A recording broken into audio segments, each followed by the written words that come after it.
This is a mind-blowing real-life story of a 17-year-old kid named Frank, who used his 500-plus IQ brain to outsmart the entire banking system. By exploiting a fatal flaw, he cashed out a staggering $40 million in today's money. No weapons, no crew, just a single piece of paper, and he fooled the FBI for years, becoming one of the most legendary fraudsters in history. Our story begins in a prison in France, where we meet Frank Abagnale Jr. He's an exceptionally clever con artist who has committed millions of dollars worth of fraud. An FBI agent named Carl Hanratty has come to take him back to America. As Carl talks to him, Frank suddenly begins to look seriously ill. A prison doctor is rushed in to examine him. Seeing an opportunity, Frank tries to escape, but he's too weak to get very far. The guards catch him almost immediately. Looking at Carl, Frank quietly says, "Please, take me home." And with that, the story takes us back to where it all began. Frank grew up in what looked like the perfect family. His parents loved each other, and his father could win over almost anyone with his charm. One day, Frank's father took him to buy a new suit. Unfortunately, the shop was closed. But instead of leaving, Frank's father picked up a necklace, smiled at the saleswoman, and asked, "Excuse me, isn't this yours?" The woman was completely charmed by his confidence, so she opened the store just for them. It was a tiny trick, but for young Frank, it became his first lesson in the art of deception. Sometimes confidence can get you further than honesty. Later, they stopped at a bank. Frank's father had recently lost almost everything because of tax problems and a failing business. He was hoping the bank would give him another chance, but nobody wanted to help him. The government had already taken away most of his property, and things were getting worse every day. Even then, his father made sure Frank opened his very first bank account. Confused, Frank asked, "Why are you doing this when you're the one struggling?" His father simply smiled. "Don't worry about me. Your whole life is still ahead of you." Not long after that, Frank had to change schools because of the family's financial problems. Unfortunately, his first day didn't go very well. A classmate started making fun of him. "You look more like a teacher than a student." Instead of getting upset, Frank came up with one of the craziest ideas imaginable. He walked into the classroom and confidently told the actual teacher, "Sorry, this is my class. You can come back later." Believe it or not, it actually worked. He even humiliated the boy who mocked him. For an entire week, a 16-year-old Frank pretended to be a substitute teacher. He even disciplined students and nearly took the whole class on a field trip before the school finally figured out what was going on. When the principal called his parents, Frank's father acted completely serious, but later he couldn't stop laughing. One day, Frank came home earlier than usual and saw something that changed his life forever. His mother's close friend, who also worked with his father, was inside her bedroom. His mother tried to act like nothing had happened and even handed Frank some money to distract him. But Frank already understood the truth. Not long after that, his parents decided to divorce. The court asked Frank to choose which parent he wanted to live with. For a teenager who had watched his perfect family fall apart, it was simply too much. Instead of choosing, Frank ran away. He arrived in New York with almost no money. All he had was a bank account and a checkbook. At first, he survived by writing checks to pay for hotels and food. But it didn't take long for those checks to bounce. Soon enough, he was thrown out onto the streets with nowhere to go. That's when Frank noticed something interesting. Back then, banks didn't have computers checking every transaction instantly. Checks were processed manually, making them much easier to manipulate. Suddenly, an idea popped into his head. What if he simply changed the checks? He began altering them and cashing them under fake names. Whenever someone became suspicious, he'd use the same confidence tricks he had learned from his father. Surprisingly, it worked for a while. Eventually, banks caught on and his fake checks stopped working. Frank needed a much bigger idea. And one day, that idea walked right past him. A commercial airline pilot entered his hotel lobby, and everyone immediately treated him like a celebrity. People respected him, trusted him. Frank couldn't stop staring. Why not become a pilot myself? Not a real one, Just one convincing enough to fool everyone. That single decision would change his life forever. Frank's first step was learning everything he could about airline pilots. "I'm writing an article about pilots. Mind helping me out?" Without raising any suspicion, he learned where pilots got their uniforms, how their IDs looked, and even how the airline's payroll system worked. Using that information, Frank forged a pilot ID and managed to get a real pilot's uniform. The best part? The airline billed the cost of the uniform directly to itself. Frank didn't have to pay a single dollar. Now dressed like a real pilot, he walked into the same bank where people used to ignore him. This time, everything was different. The manager personally greeted him and cashed his check without asking many questions. That's when Frank realized something important. People don't just trust uniforms. They trust the people wearing them. Soon, Frank took things to the next level. Instead of forging ordinary checks, he started creating fake payroll checks from the airline itself. He copied airline logos from toy model airplanes, studied how banks printed account numbers, and even bought the same type of typewriter used by financial institutions. What had started as a desperate way to survive had now turned into a professional operation. Money was pouring in. Frank flew all over the country for free by hitching rides in airplane cockpits, stayed in luxury hotels, and enjoyed a lifestyle most teenagers could only dream about. The craziest part? Nobody realized that this respected airline pilot was actually just a teenager. As Frank's fake checks spread across the country, the losses became too big to ignore. The FBI finally stepped in. The case landed on the desk of Agent Carl Hanratty. Unlike everyone else, Carl wasn't interested in Frank's money. He wanted to understand how this mysterious criminal kept disappearing without leaving a trace. From that moment on, catching Frank became his personal mission. Meanwhile, Frank continued to stay in touch with his father. His father believed Frank had actually become a successful airline pilot and couldn't have been prouder. Wanting to help, Frank surprised him with a brand new luxury car. But his father gently refused. The government would just take it away. Frank also offered him money. Once again, his father shook his head. Even after losing everything, Frank's father chose to face his struggles on his own. Carl eventually tracked one of Frank's fake checks to a hotel. After questioning the staff, he realized Frank was still staying there. This was it. Gun in hand, Carl quietly walked into Frank's room. Frank immediately knew he had only seconds to think. Without panicking, he looked Carl straight in the eyes and said, "Relax, I'm with the Secret Service. We've been tracking this guy for weeks." Carl hesitated. Frank handed him a wallet and said, "Here's my ID, take a look." While Carl struggled to open the wallet with one hand, Frank glanced out the window. A man outside happened to be helping a blind person into a car. Thinking quickly, Frank pointed outside. "There he is. Our team already caught him." Carl looked away for just a few seconds. That was all Frank needed. He calmly picked up all his fake check-making equipment. "I'm taking this evidence downstairs.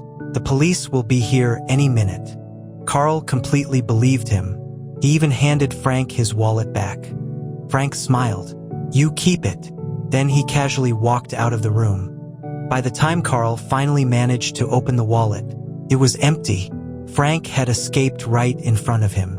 Carl was furious. His biggest lead had slipped away because he trusted the very man he was trying to arrest. Not long after, airlines across the country realized someone was pretending to be one of their pilots. Frank knew he couldn't keep using the same disguise forever. Christmas soon arrived. Late that night, Carl was working alone when his phone rang. It was Frank. For the first time, the two weren't talking like enemies. Frank quietly apologized for everything he had done. He even gave Carl his real address. But Carl didn't believe a word of it. He was convinced it was another trick. Before hanging up, Carl said something that hit Frank harder than he expected. "You're lonely. That's why you called me." Frank didn't say another word. He simply hung up. That phone call made Carl realize something important. Frank wasn't an experienced criminal. He was just a kid pretending to be an adult. Carl began searching records of missing teenagers and eventually found Frank's family. When he showed Frank's mother his picture, she immediately recognized her son. Carl explained that Frank had stolen nearly $1.4 million through forged checks. Frank's mother couldn't believe it. She honestly thought her son had only taken enough money to survive. Meanwhile, Frank had already started planning his next identity. Being a fake pilot was becoming too dangerous. One day, while visiting a hospital, he noticed a nurse named Brenda crying after being scolded by a doctor. Frank comforted her. As they talked, another crazy idea popped into his head. Why not become a doctor? Using a forged Harvard medical degree, Frank somehow convinced a small hospital to hire him. Luckily, his position mostly involved supervising younger doctors rather than treating patients himself. Outside the hospital, Frank and Brenda slowly fell in love. Everything finally seemed normal, until one emergency changed everything. A badly injured child was rushed into the hospital. The moment Frank saw all the blood, he froze. Trying not to panic, he turned to one of the real doctors. "What do you think we should do?" After listening carefully, Frank nodded confidently. "Exactly. That's the right decision. Go ahead. I'll check on you later." Then he quietly walked away. Only after leaving the room did he finally admit to himself he had absolutely no idea what he was doing. While Frank was enjoying his new life, Carl was still chasing every lead he could find. He even visited Frank's father, hoping he'd reveal where his son was hiding. But Frank's father refused. "Even if I knew where he was, I still wouldn't tell you." Meanwhile, Frank and Brenda's relationship became more serious. One day, Brenda finally opened up about her past. She told Frank she'd once had an abortion, and after that, her father threw her out of the house. Frank didn't judge her. Instead, he smiled and said, "What if I asked your father for your hand in marriage?" Brenda couldn't believe what she was hearing. Soon, Frank met Brenda's parents. Her father happened to be a lawyer. So, naturally, Frank introduced himself as one too. He confidently answered every question, joked with the family, and somehow managed to win everyone over. By the end of dinner, Brenda's father already liked him.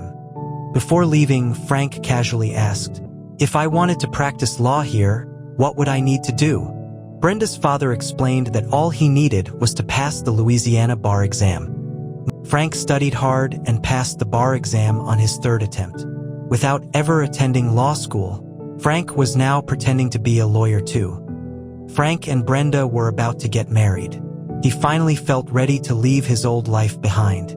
Before the wedding, he visited his father one last time. Frank promised him, "I'll get everything back. We'll be a family again." But his father quietly broke his heart. His mother had already remarried. And even worse, his father had learned the truth about all of Frank's crimes. For the first time, Frank realized it was over. The life he wanted back no longer existed. That night, Frank called Carl. He told him he was getting married and wanted to put everything behind him. Carl didn't even hesitate. "As long as I'm wearing this badge, I'll never stop chasing you." Frank knew there was no escaping his past. Carl finally connected all the pieces. He followed the trail left by the wedding invitations.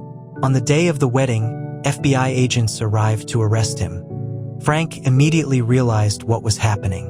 He pulled Brenda aside and finally confessed everything. Every fake identity, every forged check, every lie. Then he looked her in the eyes. "I really do love you." He asked her to meet him at the airport so they could leave together. The next day, Frank waited anxiously. Brenda showed up, but she wasn't alone. FBI agents were standing right behind her. Frank understood immediately. He was on his own. But giving up wasn't Frank's style. He had one more trick up his sleeve. He went to a local college and pretended to recruit new Pan Am flight attendants. After choosing several students, he dressed them in matching uniforms and brought them to the airport. As they walked through the terminal, the agent's attention shifted to the beautiful young women. That brief distraction was all Frank needed. He calmly walked right past the FBI and disappeared. To buy himself even more time, he had also paid another young man who looked a little like him to wait outside the airport. The agents chased the wrong person, while Frank slipped away and left the country. Once again, Carl had missed him. Over the next few years, Frank continued forging checks across Europe. Even though he was thousands of miles away, Carl never gave up. Eventually, Carl figured out Frank might be hiding in a small town in France called Montrachet. Frank's mother was from there, and the town had a printing company, exactly what Frank needed to continue forging checks. It was Christmas Eve. Carl found Frank working quietly at a small printing shop. Frank smiled when he saw him, almost as if he'd been expecting this visit. Carl spoke honestly. "If you run, the French police might shoot you. But if you come with me now, I'll do everything I can to help you." Frank looked at him for a moment. Then he asked, "Can you promise me that?" Carl nodded. "I promise." For the first time in years, Frank stopped running. Soon after, the French police arrived and arrested him. The story returns to the present. Carl and Frank are on a plane back to the United States.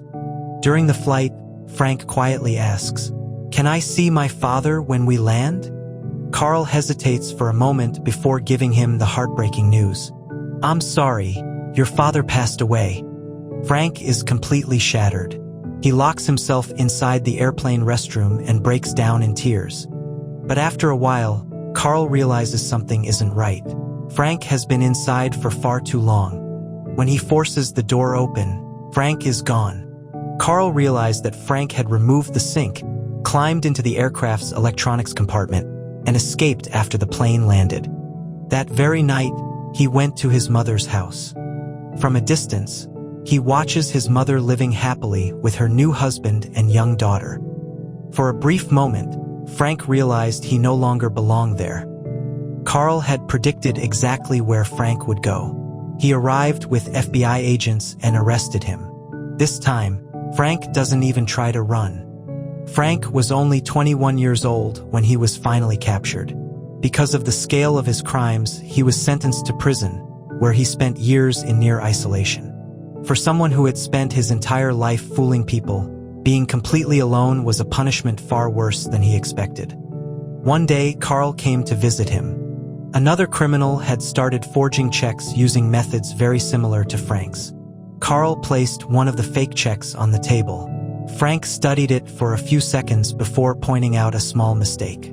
That was enough. Carl realized something no one else had. The best person to catch a master forger was another master forger. Not long afterward, Frank was offered an unusual deal. If he agreed to help the FBI fight financial fraud, he could earn his freedom by working with them. Frank accepted. At first, adjusting to a normal life wasn't easy. He even thought about running away again. One weekend, he packed his bags and headed for the airport, ready to run again. But Carl caught up with him. Instead of stopping him, Carl simply said, "No one's chasing you anymore." Those words stayed with Frank. For the first time in years, he realized he didn't have to keep running. The following Monday, Frank walked back into the FBI office. And this time, he stayed. Over the years, Frank became one of the FBI's leading experts on check fraud and financial crime.